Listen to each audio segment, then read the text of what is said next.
जितने भी बच्चे सीसैब काउंसलिंग कर रहे हैं राउंड 3 के जस्ट बाद आपकी रिपोर्टिंग स्टार्ट हो जाएगी। और जो बच्चे जोसा काउंसलिंग भी किए हैं, कब आपकी रिपोर्टिंग डेट्स है, कब जाना है, सब कुछ पूरा डिस्कस करूंगा। और साथ में डेट्स के साथ साथ आपके कौन कौन से डॉक्यूमेंट्स रिक्वायर्ड है वो सब कुछ बताने वाला हूं। इस वीडियो को पूरा एंड तक ध्यान से सुनिएगा। जो आईआईटीज की फिजिकल रिपोर्टिंग है वो तो आपका कंप्लीट हो चुकी है, अब बचा है एनआईटी, ट्रिपल आईटी, जीएफटीआई की फिजिकल रिपोर्टिंग।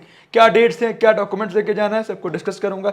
वैसे तो मैंने डॉक्यूमेंट्स की एक वीडियो जोसा के टाइम में बनाई थी, वही सब कुछ है, आपको पूरा फिर से रिमाइंड करवा दे रहा हूं। पूरी वीडियो एंड तक ध्यान सुनिएगा और सब्सक्राइब करने के साथ एक लाइक करके एक प्यारा सा कमेंट जरूर कीजिएगा कि जोसा और सीसैब काउंसलिंग में वी1 एकेडमी टीम ने आपका कैसे साथ दिया। मैं दिन रात आपके लिए मेहनत कर रहा हूं, देख रहे होगे जब जिसका रिजल्ट आया, जोसा का हो गया, सीसैब का हो गया, उस रिजल्ट के बाद क्या करना है, क्या कट ऑफ के ट्रेंड है, सब कुछ आपका जिस दिन से जेईई मेन का रजिस्ट्रेशन स्टार्ट हुआ सब कुछ कंप्लीट गाइड किया। तो एक कमेंट जरूर कीजिएगा कि वी1 एकेडमी टीम ने आपकी कैसी हेल्प की इस पूरे एडमिशन प्रोसेस को स्मूथ बनाने में। तो जरूर एक कमेंट करके बताइएगा, हम आपके लिए दिन रात मेहनत करते हैं। और इस चैनल को सब्सक्राइब कीजिएगा, क्योंकि कॉलेज में फर्स्ट ईयर में जाके किस बच्चे को क्या करना है, कैसे आपको स्टार्टिंग से इनकम कर सकते हैं, कैसे अपने स्किल्स को बूस्ट कर सकते हैं, उसके रिगार्डिंग वीडियो चाहिए मुझे कमेंट कीजिएगा, अगले वीडियो में उसको कवर कर रहे होंगे।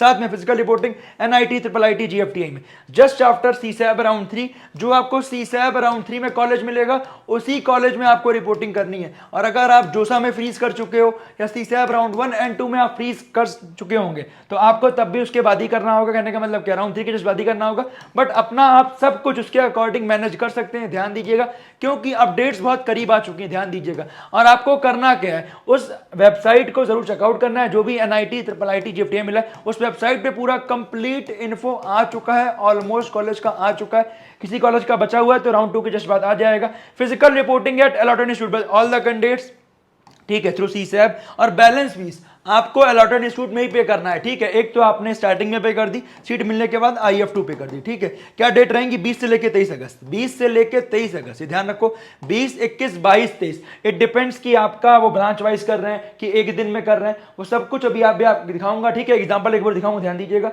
सबसे पहले मेन इंपॉर्टेंट बात ये आपका, जैसे देखो फॉर एग्जाम्पल क्या एनआईटी जालंधर का, उसके वेबसाइट पे आ चुका है पूरा नोटिफिकेशन, ठीक है। इसके साथ अपडेटेड सून, ठीक है। इसके साथ आपका जयपुर का, भोपाल का हो गया, एनआईटी में आ गया, इलाहाबाद का हो गया, सब notification given on the website. NIT Agartala का आपको यूजी एडमिशन की वेबसाइट पे मिल जाएगा, जैसे ही आप खोलोगे एडमिशन पोर्टल पे आपको मिल जाएगा। उसके साथ ये कालीकट का आ चुका है, ठीक है, दिल्ली हो गया, उसके अलावा दुर्गापुर हो गया, फर्स्ट नोटिस आ चुकी है, गोवा का हो गया, हमीरपुर हो गया, सूरत काल हो गया। तो आपका ब्रोस्टर में साफ साफ आ चुका है, ध्यान दीजिएगा। उसके साथ आपका नागालैंड, पटना, सबका नोटिस आपका ऑलमोस्ट आ चुका है, ठीक है, डिटेल नोटिस। जमशेदपुर का भी आ चुका है, रायपुर का भी आ चुका है, कुछ एनआईटी का आना बाकी है, ऑलमोस्ट का आ चुका है। देखो सब दिया हुआ है लिंक्स, सभी लिंक्स। एडमिशन पे जाओगे, फिजिकल रिपोर्टिंग पे क्लिक करोगे, आपको मिल जाएगा, कोई दिक्कत वाली बात नहीं है। ऐसे ही ट्रिपल आईटीज का है, फिजिकल नोटिफिकेशन अपलोड कर दिया गया है। कुछ में नहीं आया तो आपका 1-2 दिन के अंदर अपडेट हो जाएगा, मोस्टली में आ चुका है। ध्यान दीजिएगा, सभी बच्चों के लिए इंपॉर्टेंट है। अगली इंपॉर्टेंट बात क्या है, ये आपके सामने सभी एनआईटी, ट्रिपल आईटी का आ चुका है। आईटी रैम का उसकी वेबसाइट पर चेकआउट कर लो, भदोही का, उसके अलावा आपका गुरु काशीदास विश्वविद्यालय बिलासपुर हो गया, एनआईएमटी रांची हो गया, ठीक है। और जो बच्चों को लाइक बिहार वाले थे उनका एसपीए भोपाल हो गया, न्यू दिल्ली हो गया, बिहार वाले बच्चों का भी रिपोर्टिंग अकॉर्डिंगली होगी, ठीक है। और ये आपका पैक चंडीगढ़, जेएनयू हो गया, ट्रिपल आईटी भुवनेश्वर हो गया, सेंट्रल इंस्टीट्यूट ऑफ टेक्नोलॉजी और आसाम हो गया, गनी खान सेंट्रल यूनिवर्सिटी राजस्थान, सारे हैं मेंशन है, सबके वेबसाइट पे चेकआउट करो, मिल जाएगा, ठीक है। अब मैं आपका एक एग्जांपल दे रहा हूं, जैसे ये एनआईटी श्रीनगर का एग्जांपल है, ऐसे ही इसमें आपको सब कुछ गाइड कर दूंगा, डॉक्यूमेंट से लेके सब कुछ। तो इसमें देखो रिपोर्टिंग कब से स्टार्ट हो रही है, 20 अगस्त, 21 अगस्त, 22 अगस्त, 23 अगस्त, 24 अगस्त। तो मतलब 20, 21, 22, 23, 24, ये 4 दिन में रिपोर्टिंग हो रही है। और जो आपका यहाँ मेंशन था, देखो स्टार्टिंग में मेंशन है ना, कब से हो रही है, 20 से लेकर 23 अगस्त के बीच में। तो ऑलमोस्ट में यही 20 अगस्त से स्टार्ट हो रही है। और 20 अगस्त को हो रही है केमिकल की, सीएससी की, तो 21 को हो रही है इलेक्ट्रिकल, मेटलर्जी एंड मटेरियल की, 22 तारीख को हो रही है आईटी की, इलेक्ट्रॉनिक्स एंड कम्युनिकेशन की, 23 तारीख को हो रही है मैकेनिकल की, 24 को हो रही है सिविल की, ठीक है। और साथ में आपके सामने है 9 AM to 5 PM, 9 AM to 5 PM। भैया जैसे मैं केमिकल का हूं, मैं 20 को नहीं पहुंच पाऊंगा, मैं पहुंचूंगा 24 को। तो इसके रिगार्डिंग एक बार अपने कॉलेज को मेल कर दीजिएगा और कॉलेज के हेल्पलाइन नंबर पे बात कर लीजिएगा कि ऐसा ऐसा है। एज सच एडमिशन कैंसिल नहीं करेंगे, बट गिवन टाइम में पहुंच जाओगे बेटर रहेगा। वैसे तो आपने सब कुछ पे कर दिया है, स्टार्टिंग में सीएफ पे किया था, पीएफ पे किया था। अगर बात करें आपका जोसा का, सीसैब की बात करें, IF2 वगैरह, ठीक है। तो आपका ऐसा एडमिशन कैंसिल नहीं होगा, बट आप ध्यान दीजिएगा जो कि आपके लिए इंपॉर्टेंट है। और साथ में hostel and mess facility will made available to BTech first semester student, ध्यान दीजिएगा।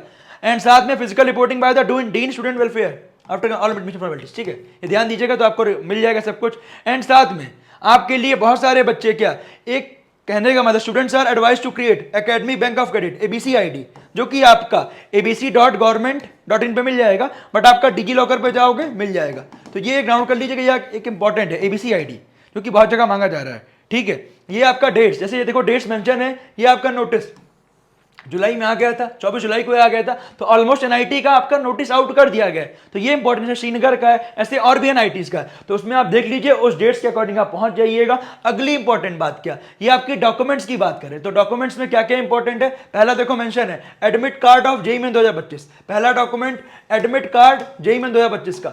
अगर एडमिट कार्ड नहीं है कोई बात नहीं, चल जाएगा, स्कोर कार्ड लेके चले जाइएगा, स्कोर कार्ड तो उसे लेके जाना ही जाना है, बट ट्राई कीजिए अगर एडमिट कार्ड नहीं है तो एडमिट कार्ड आपके पास मोस्टली 90% बच्चों का होगा, जिनके पास नहीं है स्कोर कार्ड से काम चल जाएगा, ऐसा कोई बहुत इशू नहीं होगा। दूसरा स्कोर कार्ड जेईई मेन का।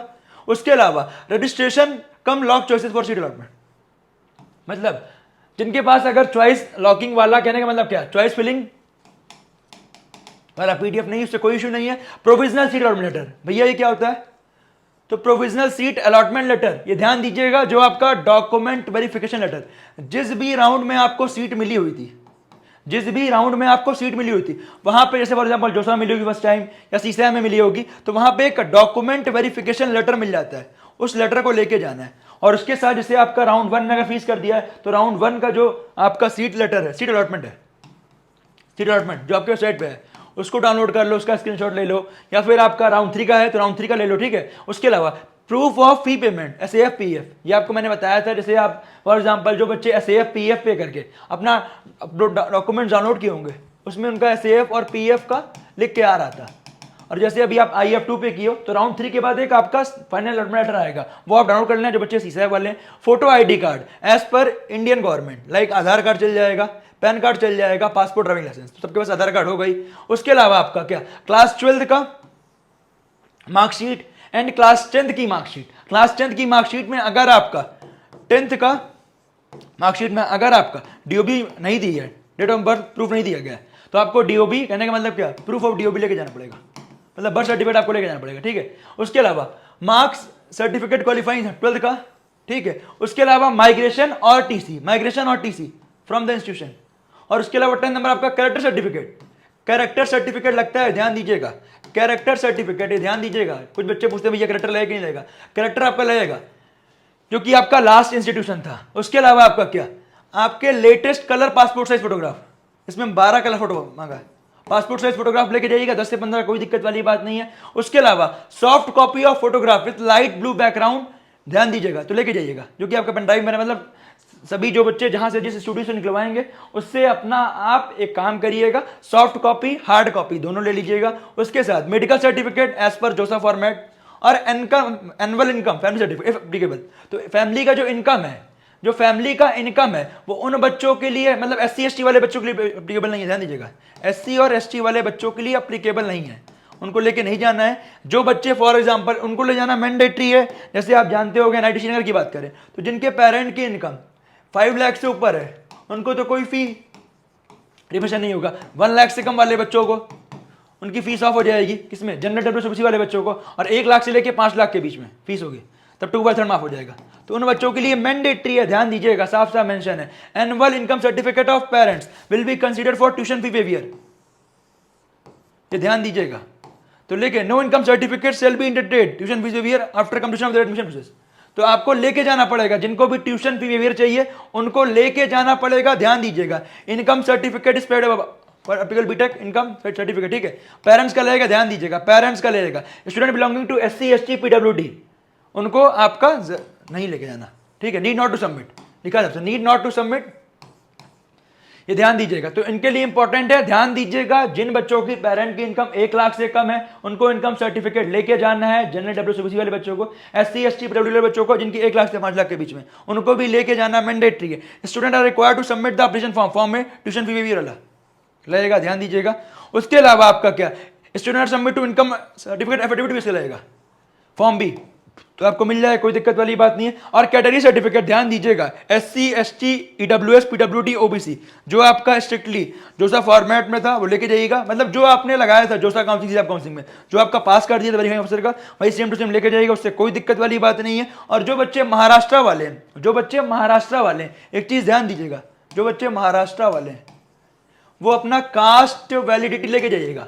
उसमें जो बच्चे EWS वाले हैं उनका तो नहीं लगता वैलिडिटी, बट जो बच्चे OBC SC ST वाले हैं उनका कास्ट वैलिडिटी लगता है। भाई कास्ट वैलिडिटी लेके जाइएगा, अदरवाइज आपका सीट वगैरह भी कैंसिल हो सकता है, ध्यान दीजिएगा। बट एक चीज ध्यान दीजिएगा कि भैया मेरे पास कोई सर्टिफिकेट नहीं है पर्टिकुलर, तो आपके पास एक 10 से 15-30 डेज का अप्रॉक्स टाइम दिया जाता है। इट डिपेंड्स ऑन इंस्टीट्यूट, कहीं 10 दिन, कहीं 20 दिन, कहीं 30 दिन, कहीं 45 डेज, तो उस के अंदर आपको सबमिट करना पड़ेगा। फॉर एग्जांपल किसी बच्चे के पास TC नहीं है तो वैसे तो ट्राई कीजिए स्कूल से अपने TC निकलवा लीजिए, अगर नहीं हो पा रहा है तो जाएंगे इंस्टीट्यूट, आपको एक वहां पे डिक्लेरेशन फॉर्म भरवा के रख लिया जाएगा कि इसके अंदर आपको सबमिट करना पड़ेगा, तो आप सबमिट कर दीजिएगा। मोस्टली ट्राई कीजिए, सभी डॉक्यूमेंट्स लेके जाइएगा, और उन डॉक्यूमेंट्स की मेरा रिकमेंडेशन है 3-3 फोटो कॉपी लेके जाइएगा, 3-3 फोटो कॉपी लेके जाइएगा, ठीक है, ये ध्यान दीजिएगा। और साथ में फोटो कॉपीज में आपका सेल्फ अटेस्टेड होता है, ध्यान दीजिएगा कुछ जगह। अब जैसे इनकम सर्टिफिकेट आपका बना है, उसमें जब फोटोकॉपी कराएं तो पेरेंट का सिग्नेचर करा लीजिएगा, अगर साथ में आपके पेरेंट्स ना जा रहे हो, ठीक है। तो आपके लिए ये इंपॉर्टेंट था, ये डॉक्यूमेंट्स थे। तो अच्छे से आप कॉलेज में जाइए, कॉलेज में पढ़ाई कीजिए, जितने इंपॉर्टेंट डॉक्यूमेंट्स मैंने आपका बता दिए वही सब लगेंगे जो आपके इंपॉर्टेंट है। एक आपका अलॉटमेंट लेटर हो गया, SAF PF वाला, फी रिसिप्ट वाला हो गया, ठीक है। उसके साथ आपका JEE मेन का एडमिट कार्ड नहीं है, कोई बात नहीं, स्कोर कार्ड से काम चल जाएगा, कोई इशू नहीं है, ठीक है। उसके साथ साथ जो मैंने आपको बताया, क्लास 10th की मार्कशीट, 12th की मार्कशीट, TC हो गया, माइग्रेशन हो गया, कैरेक्टर सर्टिफिकेट हो गया, ये आपके लिए इंपॉर्टेंट है, ध्यान दीजिएगा। अब बात करते हैं भैया क्या, कुछ बोर्ड में एक चीज ध्यान दीजिएगा, कुछ बोर्ड में क्लास 12th की मार्कशीट, जैसे CBSE बोर्ड में मार्कशीट कम सर्टिफिकेट वो एक साथ होता है, कुछ बोर्ड में अलग अलग होता है, तो दोनों सर्टिफिकेट आपको लेके जाने हैं, ध्यान दीजिएगा, दोनों सर्टिफिकेट आपको लेके जाने हैं। कुछ में कुछ बोर्ड्स में आपका माइग्रेशन नहीं मिलता है, तो माइग्रेशन नहीं मिलेगा तो काम चल जाए, कोई दिक्कत नहीं है। देखो लिखा है ना, माइग्रेशन और TC, अगर आपके पास दोनों है तो दोनों के लेके जाइए, कोई दिक्कत वाली बात नहीं।